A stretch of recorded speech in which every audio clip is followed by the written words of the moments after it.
Hi family members, నేను ఇక్కడ బెంగళూరులో బైబిల్ సొసైటీ దగ్గర ఉన్నాను. It's a very old building మాట. ఇప్పుడు దాకా ఎవరు కూడా బైబిల్ గురించి తెలుసు, కానీ అసలు బైబిల్ని భారతదేశానికి తీసుకువచ్చినటువంటి బైబిల్ సొసైటీ మనకు బాగా తెలుసుకోవాలి. బైబిల్లో అనేక రకాలైనటువంటి మాతృభాషల్లోకి దాన్ని తర్జుమా తీసి ప్రతి ఒక్కరికి కూడా బైబిల్ని అందించడంలో బైబిల్ సొసైటీ యొక్క ప్రాముఖ్యత చాలా ముఖ్యం. ఈ బైబిల్ సొసైటీని మొట్టమొదటిసారి కర్ణాటకలో స్టార్ట్ చేశారు.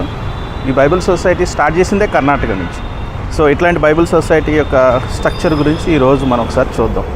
ఇప్పుడు మనం చూస్తున్నాం కదా, ఇదంతా కూడా Bible society building. First Bible society start చేసిందే కర్ణాటక నుంచి. అక్కడి నుంచి తర్వాత ఆయా లాంగ్వేజ్లోకి బైబిల్ని ట్రాన్స్లేట్ చేసి ఆ పర్టికులర్ స్టేట్లో ఒక్కొక్క లాగ్జిలరీ పెట్టారు. చూడండి ఒకసారి ఈ బిల్డింగ్ స్ట్రక్చర్ అంతా మీరు చూడండి. It's very old building. ఇక్కడ బైబిల్ లైబ్రరీ ఒకటి ఉంది, బైబిల్ మ్యూజియం కూడా ఉందని చెప్పారు. చూడండి ఇదంతా కూడా మహాత్మా గాంధీ రోడ్ అంటారు. Very busiest area. బెంగళూరులో ఎక్కడ చూసినా అది చెట్లు చాలా ఎక్కువ ఉన్నాయి. ఇక్కడ బైబిల్ సొసైటీ వాళ్ళు పార్కింగ్ చేసుకునే ఏరియా. పైన ఏమో మార్కెటింగ్ చేయడానికి ఏదో స్క్రీన్ పెట్టారు, అది బైబిల్ సొసైటీ వాళ్ళది కాదు. బైబిల్ ఉంది చూడండి ఇక్కడ. మొత్తం ఆంధ్ర క్రైస్తవులు అందరూ చూడవలసింది.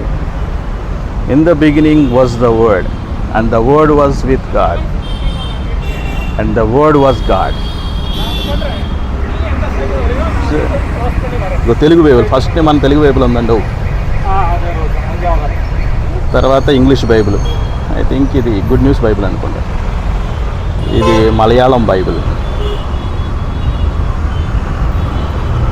ఇది కన్నడ బైబిల్. ఇది ఐ థింక్ మలయాళం అనుకుంటా. దేవుడే మార్చేసాడండి లాంగ్వేజెస్. తండ్రి ఏం చెప్పాడంటే, మీరు ఫలించి విస్తరించి భూమిని నింపి భూమిని అంతా కూడా విస్తరించండి అని చెప్తే ప్రజలు ఏం చేశారంటే దేవుడి మీద తిరుగుబాటు చేశారు కదా. వాళ్ళు దేవుని యొక్క చిత్తాన్ని నెరవేర్చకుండా తమ చిత్తాన్ని నెరవేర్చుకోవాలని వాళ్ళు బాబేరు గోపురం కట్టుకుంటే దాన్ని చెదరగొట్టి ప్రతి ఒక్కరి లాంగ్వేజెస్లో మార్చేశాడు అనమాట. పేలేగ కాలంలో దేశాలుగా విభజించబడింది. In the beginning was the word. చాలామంది అనుకుంటారు వర్డ్ అంటే లెటర్ అనుకుంటారు. వర్డ్ అంటే లెటర్ కాదు. The word is nothing but the being, the Christ. చూడండి మెయిన్ బిల్డింగ్ మాట తీసుకెళ్తున్నాను మీకు. Very old building. కన్స్ట్రక్షన్ అంతా ఓల్డ్ అయిపోతుంది. చెక్కతో చేసినట్టున్నారు బ్రిటిష్ వాళ్ళ కాలంలో. ఇది కూడా చూడండి.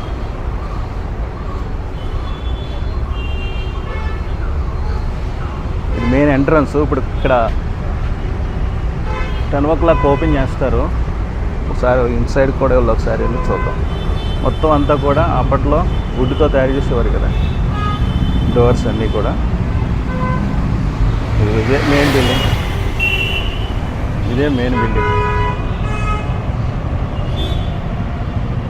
చూసారా మెయిన్ బిల్డింగ్. ఇదేమో ఎంజీ రోడ్ జంక్షన్. ఇది ఆ పక్కనే మెయిన్ రోడ్ పక్కనే అనుకుని బైబిల్ సొసైటీ మెయిన్ బిల్డింగ్ ఉంటుంది అన్నమాట. ప్రజెంట్ ఇక్కడ కర్ణాటక యాక్సిలరీ అనమాట. అంటే కన్నడ లాంగ్వేజ్లో ఉన్న బైబిల్స్ అన్నీ కూడా ఈ హెరిటేజ్ బిల్డింగ్లో పెట్టారు. దీన్ని హెరిటేజ్ బిల్డింగ్ అంటారు అన్నమాట. సో ఇదంతా కూడా చూసారు కదా, ఇదంతా కూడా హెరిటేజ్ బిల్డింగ్. ఇక్కడ అన్నీ కూడా కన్నడ బైబిల్ అమ్ముతున్నారు ప్రజెంట్, కన్నడ లాంగ్వేజ్లో. ఇదంతా కూడా బుక్ రూమ్. ప్రజెంట్ ఈ బుక్ రూమ్ అంతా కూడా ఈచ్ డెకార్ట్లో ఉంటుందన్నమాట. eachdecart.in. చూడండి ఈ ఏరియా మొత్తం కూడా బిజీగా ఉంటుంది.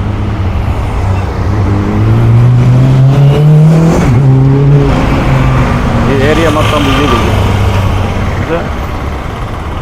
చూడండి మొత్తం ఈ బిల్డింగ్ చూడండి ఎంత కన్స్ట్రక్షన్. అప్పట్లోనే చాలా స్ట్రాంగ్గా కన్స్ట్రక్ట్ చేశారు. చూడండి ఆంధ్రప్రదేశ్ తెలంగాణలో ఉన్న తెలుగు ప్రజలందరూ చూడాలి. బైబిల్ అంటే మనం చదువుకుంటున్నాం, కానీ బైబిల్ని తెలుగులో ట్రాన్స్లేట్ చేయడానికి చాలా కష్టం. మళ్ళీ తెలుగులో ట్రాన్స్లేట్ చేసి ఆ తెలుగులో ట్రాన్స్లేట్ చేసిన బైబిల్ని అందరికీ అందించడంలో బైబిల్ సొసైటీ యొక్క పాత్ర చాలా విశిష్టమైంది. రండి 360 డిగ్రీస్లో బైబిల్ సొసైటీ మొత్తం బిల్డింగ్ చూద్దాం. ఇది మెయిన్ బిల్డింగు. ఇందాక మీకు చెప్పిన విధంగానే గుణంగా తిరుగుదాం.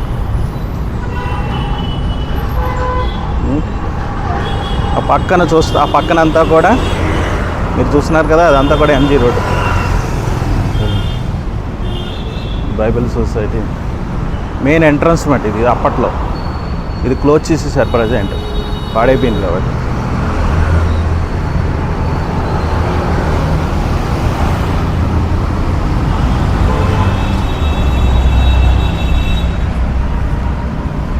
మెయిన్ ఎంట్రన్స్ మాట. తర్వాత బైబిల్ని బయటికి కనపడేలాగా ఇక్కడ చిన్నగా ఏర్పాటు చేశారు.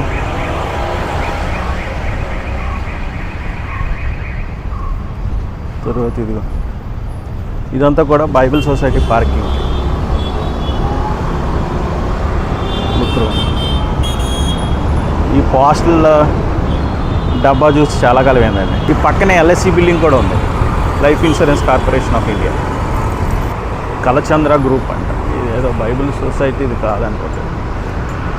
ఫస్ట్ ఇది బైబిల్ సొసైటీలో ఇది బుక్ సొసైటీ ఉండేది ఇదివరకు, బైబిల్ సొసైటీ కాదు. అనిపిస్తుందా మీకు? బుక్ సొసైటీ ఫారెన్లో ఉన్నట్టు ఉంది కదా, ఎంత ఫారెన్లో ఉన్నట్టు. బుక్ రూమ్ టూర్ కూడా ఒకసారి చూద్దాం. ఇన్సైడ్ ఏమేమి రకాలైనటువంటి బైబిల్స్ ఉన్నాయో ఒకసారి చూద్దాం.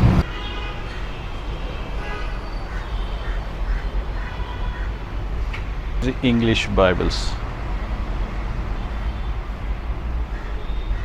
అన్నీ కూడా ఫోటో ఫ్రేమ్స్ ఉన్నాయి.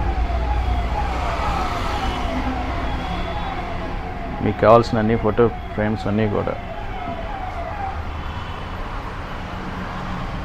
ఇవన్నీ కూడా అవైలబిలిటీ ఇచ్చే కార్డులు ఉంటాయి.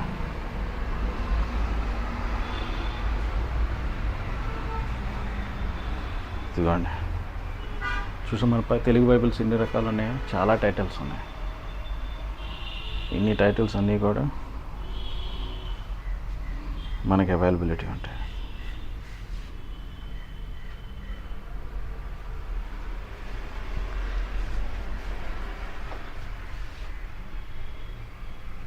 ఇది Tamil Bibles.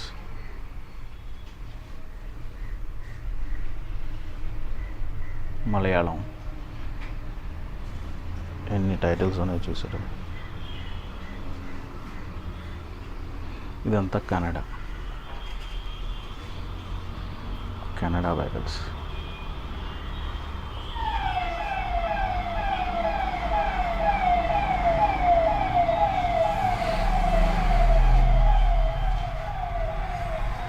English Bibles.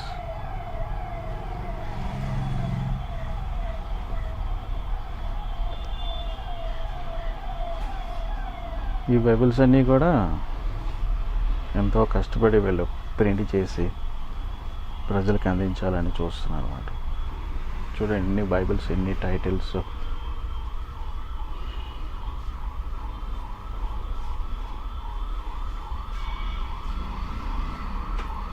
Titles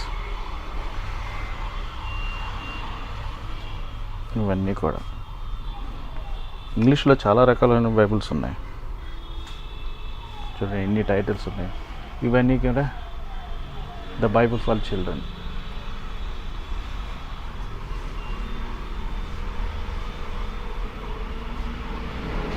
English Bibles, Hindi Bibles, Malayalam Bibles, everything ఉన్నాయి.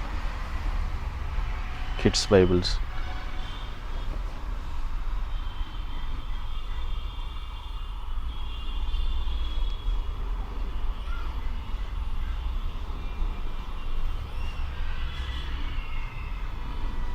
మధ్యకి ఒక బైబిల్ చూద్దాం అండి. This is illustrated Bible. చూసారా చక్కగా పిక్చర్స్ ఉన్నాయి. ఇక్కడ ఏం జరుగుతుంది? David son born in Jerusalem. ప్రతిదీ పిక్చర్ ఉంటుంది, దానికి తగ్గట్టు రైటింగ్స్ ఉంటాయి. This is called illustrated Bible.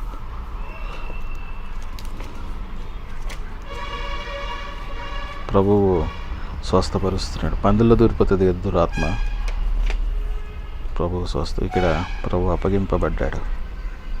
చూసాను, ఇల్లుస్ట్రేటెడ్ బైబిల్ అన్నమాట. ఆ బైబిల్కి రిలేటెడ్గా ఉంటుంది. ఇదంతా కూడా ఎట్లా ఉందంటే ఇది అంత గోల్డెన్ ఫ్రేమ్లో ఉంది.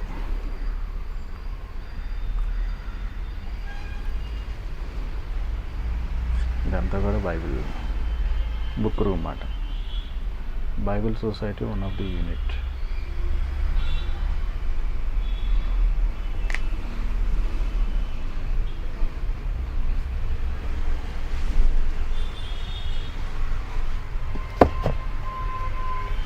ఇది కూడా బాగానే ఉంది. ఇవన్నీ కూడా చిన్నపిల్లలకండి ఎంతగానో ఉపయోగపడతాయి. బైబిల్ని వ్యాపారాత్మకంగా ఏది చేయకూడదు. ప్రజలకు ఉపయోగపడే విధంగా మనం కన్వర్ట్ చేయాలి తప్ప బైబిల్ మీద వ్యాపారాలు చేయకూడదు. బైబిల్ మీద అంతా వచ్చిన డబ్బు అంతా కూడా మళ్ళీ బైబిల్ మీద రీప్రింట్ చేయడానికి ఎక్కడ ఉన్న ఎంప్లాయీస్కి శాలరీస్కి ఉపయోగపడుతుంది అంతే.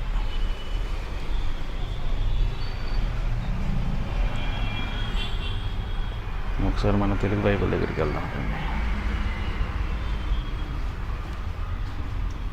తెలుగు బైబిల్, కొరియా బైబిల్,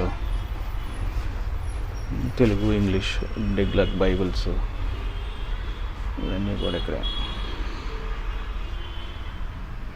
చూసారు కదా. Bible society Karnataka. ఈ బైబిల్ సొసైటీ టూర్ మీకు నచ్చిందని ఆశిస్తూ ఈ వీడియోని అందరికీ షేర్ చేసి ప్రజలను సత్యవంతులుగా చేయాలన్న ఉద్దేశంతో మీరందరూ కూడా దీన్ని షేర్ చేయమని అడుగుతున్నాను.